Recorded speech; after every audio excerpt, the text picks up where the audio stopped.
Penguin Random House Audio presents Healthy Happy ADHD. Transform how you move, eat, and feel, and create your own path to well-being. This is the author, Lisa Dee.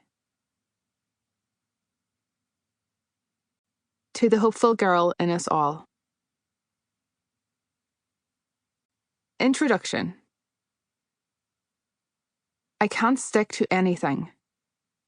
This is a sentence I've heard countless times over the last decade while working with women as a health and fitness coach. As if sticking to a to-do list, the same gym regimen, hobby, diet, or calorie count forever is the ultimate achievement. If you're reading this book, I'm going to guess that you're one of the ADHD women in the world who want to feel better. You desire a deeper level of health and happiness in your life. You crave a feeling of calm in your life. You're totally over jumping from journal to journal, diet to diet, expecting each new thing to be the secret to changing how you see yourself and how you approach your habits and lifestyle. You just want to feel healthy, happy, in love with your life. That was definitely my experience many times during my life, especially in 2021. I had impulsively taken on law school while also running my coaching business.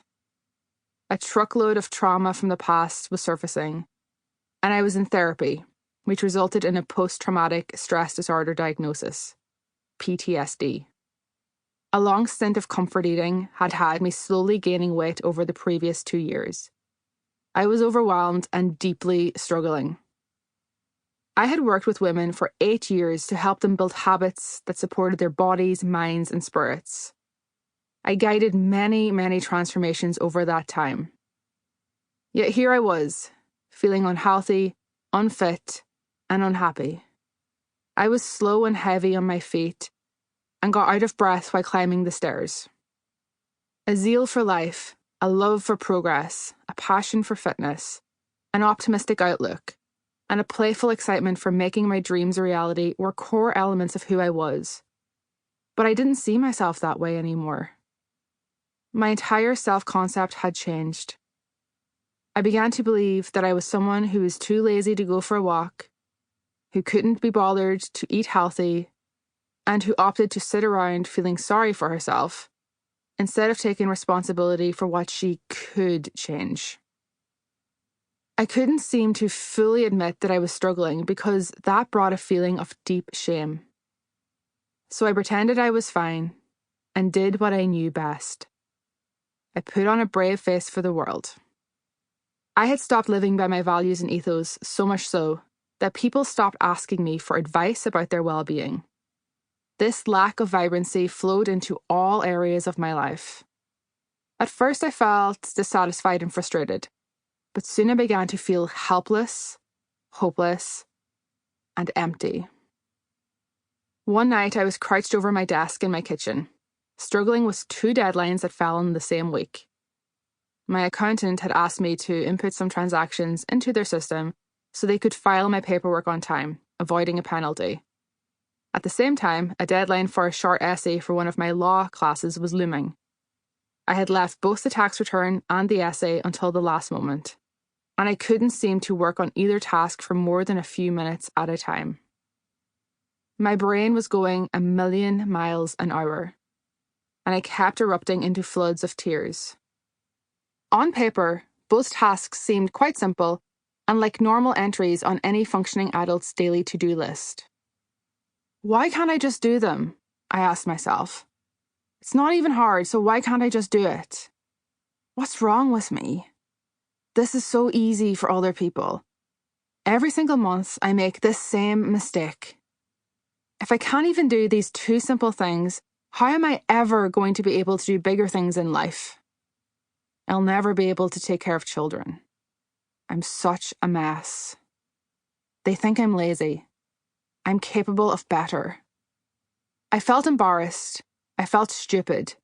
I felt like I was going backward in life. I hated myself at that moment. I knew it wasn't normal for a woman in her 30s to struggle like this so often. There were women juggling way bigger responsibilities than mine, and they seemed fine. This kind of situation replayed itself many times during that year of my life. I would sit in law school classes bored out of my mind from the lack of stimulation. I was distracted, daydreaming, wishing I could be anywhere else. At the same time, I wanted to get the degree and save the world. I would kick myself during exam time because I knew the content. It wasn't hard to understand, but it was hard to remember and implement the information in the essays and assignments.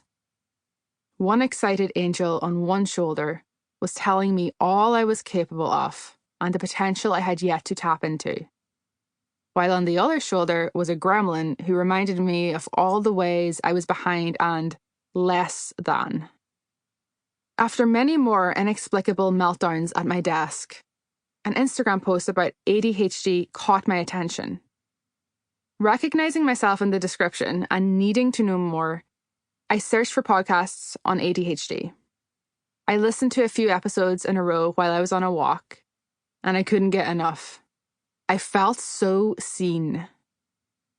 Learning that someone with ADHD has an interest-driven nervous system instead of an importance-driven nervous system explained why I so often avoided doing the mundane, everyday tasks that most adults seem to have no problem doing, such as completing paperwork and following through on long-term projects.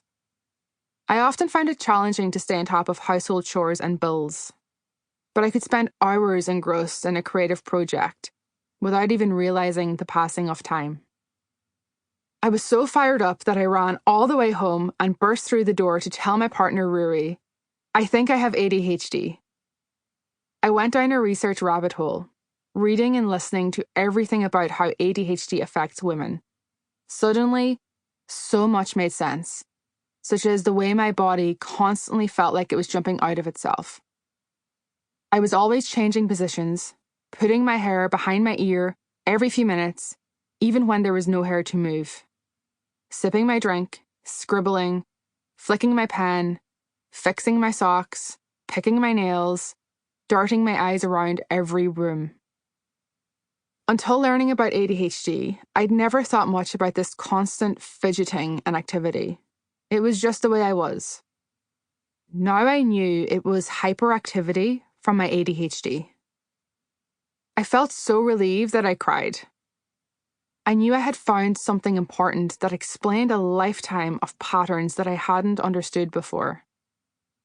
Deep down, I knew this was a missing piece of the puzzle. I had already seen both a therapist and then a clinical psychologist the year before, who had diagnosed me with PTSD. But to find out if I had ADHD, I needed to go to a psychiatrist. I searched for one who specialised in ADHD and found someone who could see me a few weeks later. I live in the United Kingdom. Wait times for evaluations weren't so long back then, but I understand that at the time of this writing, in 2023, they are a minimum of 6 months at the National Health Service and with many private providers. Wait times vary widely depending on location and country. ADHD can be officially diagnosed by specialist psychiatrists, but options and diagnostic criteria may differ in other countries. My hope is that timely support will soon become available for women with undiagnosed ADHD. The number of women who need support is heartbreaking. I was late to my appointment. I tried to be polite, smiley, and optimistic, and held back on telling him how bad I felt at times. I was embarrassed about the seemingly basic tasks I would cry about, and didn't want this professional to judge me. Don't do what I did. Let it all out. Don't hold back.